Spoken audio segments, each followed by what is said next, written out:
Bueno, Fidel y Raúl Castro recibían dinero de Pablo Escobar, en directo, con pocos intermediarios.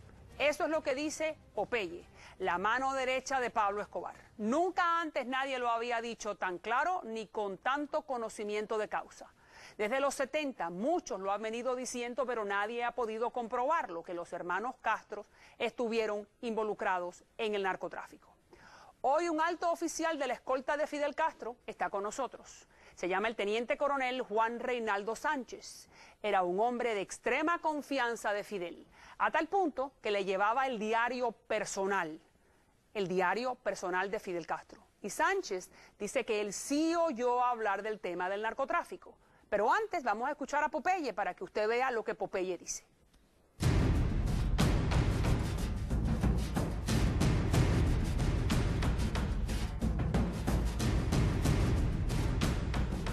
Cuénteme de Cuba, fíjese. Lo de Cuba yo lo conozco muy bien, porque yo estuve en Cayo Hueso.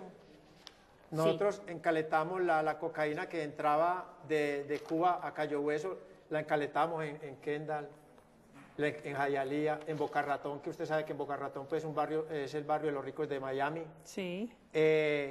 Conocí la relación directa porque yo fui muy amigo del cocodrilo de Jorge Avendaño, que estuvo dentro de Cuba, manejando la operación en Cuba.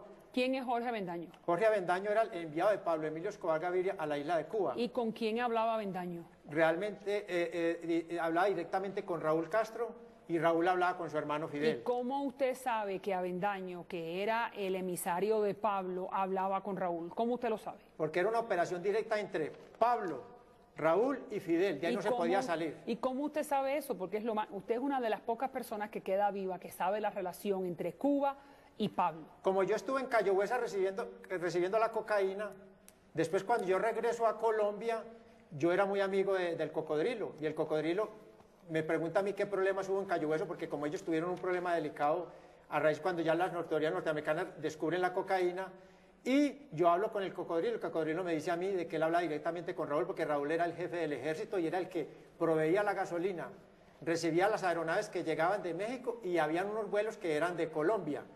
Usted me dice a mí que el emisario de Pablo Escobar hablaba directamente con Raúl Castro. Raúl Castro. ¿Se lo dijo a usted? Me lo dijo a mí y yo lo oí en reuniones cuando estaban con el patrón, porque eso se hablaba. ¿Qué oí en reuniones? En las reuniones y cuando venían los emisarios de Cuba. Esta persona que usted tiene sentada al frente, Popeye, John Jairo Velázquez Vázquez, era de extrema confianza de Pablo Emilio Escobar Gaviria. En el año 1988, Pablo Emilio Escobar Gaviria me entrega una carta a mí. Yo andaba con otros papeles ya, yo estaba lo que llamamos con cédula falsa, enchapado. Me entrega una carta de este grosor para Raúl y Fidel Castro. Okay. Esa carta, ¿a quién tengo que entregársela yo? Tengo que ir a México. En el aeropuerto de México se coordina por intermedio de un emisario del patrón para que me espere el Nobel de Literatura Gabriel García Márquez, el mismo de 100 años de soledad. Ahí me espera el Nobel. Inclusive la policía del aeropuerto no me dejan ni requisar ni nada, me reciben en la escalerilla del avión y ellos mismos me recogen mi equipaje, yo voy y le entrego la carta al Nobel de Literatura. ¿Esa carta para quién es? Para Raúl y Fidel Castro. De parte de Pablo. De parte de Pablo Emilio Escobar Gaviria, el mismo Pablo que hemos hablado toda la tarde en el día de hoy. Esa carta era para volver a recomponer el narcotráfico, porque ese narcotráfico nace en el año 84, viene desde Panamá, Nicaragua, Cuba. Ok, y entonces dígame lo que Pablo le dice a usted. Pablo dice, según usted dice en el libro, que decía Pablo que hacer negocios con Raúl Castro era muy bueno porque Raúl era un hombre serio y emprendedor. Emprendedor. ¿Qué se trataba de ello? Se trataba de apoyar la revolución cubana y de entrar la droga directamente a Miami, porque cuando se entra la droga por México, la droga llega a Los Ángeles, y en Los Ángeles vale 11.000, en esa época valía $11.000 un kilo de cocaína, y en Miami vale $16.000. Y también se trata, la ruta es costosa, porque tienen que ver los mexicanos, claro. Pero el patrón mandaba por un lado y por el otro, porque también hay vuelos desde Colombia que llegan directamente a Cuba, pero ¿cuál era la cosa que el patrón buscaba con Raúl? El patrón buscaba que Raúl le consiguiera los similares a los Sting, los tierraires. Claro, pero vamos, quedémonos nuevamente en la relación entre Pablo y Raúl. ¿Cómo a usted le consta Porque el gobierno cubano ha dicho muchas veces que el autor de todo el narcotráfico era el general Ochoa y que por eso terminó en el paredón. ¿Cómo a usted le consta que Raúl hablaba con Pablo? Yo nunca oí al patrón hablando de general Ochoa, siempre hablaban de Raúl y Fidel. Y cuando venían los emisarios eran de parte de Raúl y Fidel.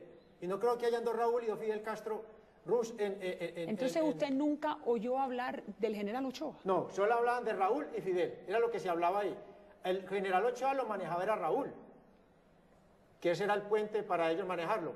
Pero el que proveía, el que ordenaba proveer el combustible para las aeronaves que llegaban de Colombia y de México era Raúl. ¿Cómo usted lo sabe? Porque me lo contaba el cocodrilo a mí. ¿Y el cocodrilo quién era otra vez? El cocodrilo era el enviado de Pablo Emilio Escobar Gaviria a la isla de Cuba a hablar directamente con Raúl y con Fidel. Ellos proveían el combustible para las lanchas rápidas entre Cuba y Cayo Hueso. ¿Dónde está el cocodrilo ahora? El cocodrilo está muerto. El cocodrilo muere en Costa Rica. Pero después de que él estuvo preso y salió en libertad y muere en Costa Rica. Pablo Escobar era una mente privilegiada. Lo que están haciendo los narcos hoy en el año 2012, Pablo Escobar lo pensó en el año 1988, que era que los rusos le prestaran un submarino para inundar de cocaína a los Estados Unidos de Norteamérica a través de los hermanos Castro. No se pudo concretar esa operación, pero era para meter 30, 40, 50, 60 toneladas de cocaína. Con un submarino. Con un submarino. ¿Y por qué no se concreta esa operación? Porque hubo mucho emisario y mucha cosa. Razón viene, razón va. A lo último no pudieron convencer a los rusos de que prestaran el submarino. Popeye es el último que queda vivo de ese grupo de lugartenientes de Pablo Escobar que sabe de la relación entre Escobar y los cubanos. Gracias, coronel, que está con nosotros. El teniente coronel Juan Reinaldo Sánchez, solamente para que usted entienda a quién tengo delante, durante 26 años formó parte del Servicio de Seguridad del Gobierno y 17 de esos 26 protegió directamente a Fidel. Recorrió con Fidel 25 países. Pasó más horas con Fidel Castro que con su familia durante casi 20 años. El mismo Fidel lo envió a prisión como castigo por querer abandonar su puesto en el llamado primer círculo de confianza. Llegó a Miami por México en el 2008 y aparte de eso fue por muchos años el encargado de llevar el diario personal de Fidel Castro. Muchísimas gracias, teniente coronel, por estar con nosotros. Usted es la persona ideal para preguntarle. Usted conoció de primera mano a Fidel Castro, como lo acabo de decir. ¿Usted cree que Fidel, con su gran inteligencia y su gran maldad, era capaz de meterse en el narcotráfico? Bueno, es un placer estar contigo, María Elvira. El placer es nuestro.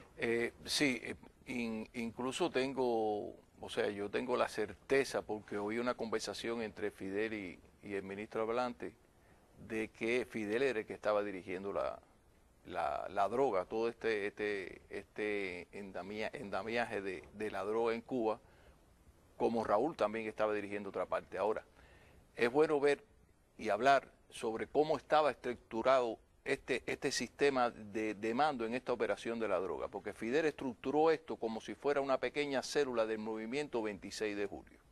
O sea, tenemos en una cabeza a Fidel Castro, tenemos en otra cabeza a Raúl Castro.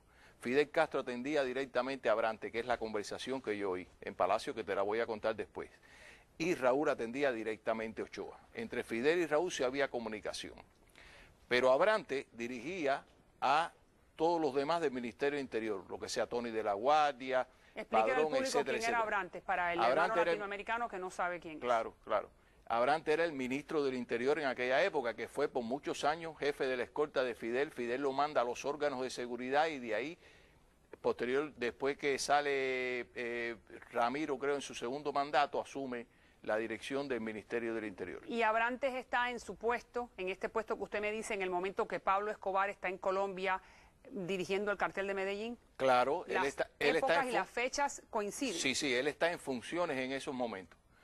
Entonces, Abrantes, como te decía, dirigía a Tony de la Guardia, a Padrón, a todos los demás implicados en la droga del departamento MC, de la inteligencia, y Ochoa se encargaba de dirigir a Martínez y toda la otra parte del ejército. ¿Qué sucede con esto?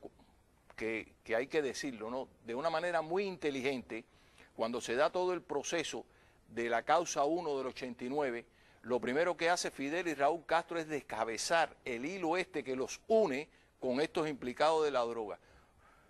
Fusilan a Ochoa, se corta el hilo de la conexión Ochoa hacia Raúl y va preso Abrantes en la causa número 2 con 30 años y después muere en prisión y se corta el hilo de la comunicación de esta parte del Ministerio del Interior, del oficial del Ministerio del Interior, con la droga hacia Fidel Castro. O sea, cortan ese hilo y ellos quedan Entonces, lo que me está sin ninguna diciendo es conexión. que es un endamiaje o que es una operación para borrar la evidencia que ellos estaban relacionados con el narcotráfico. Eso es lo que usted me está diciendo. Las palabras de Popeye, ¿usted piensa que son palabras? ¿Se le puede creer? Sabemos que este señor es un asesino, fue un sicario, que su historial no es un historial limpio. Ahora, ¿usted le cree lo que él dice? Mira, yo creo que Popeye sí tiene mucha verdad en lo que está diciendo.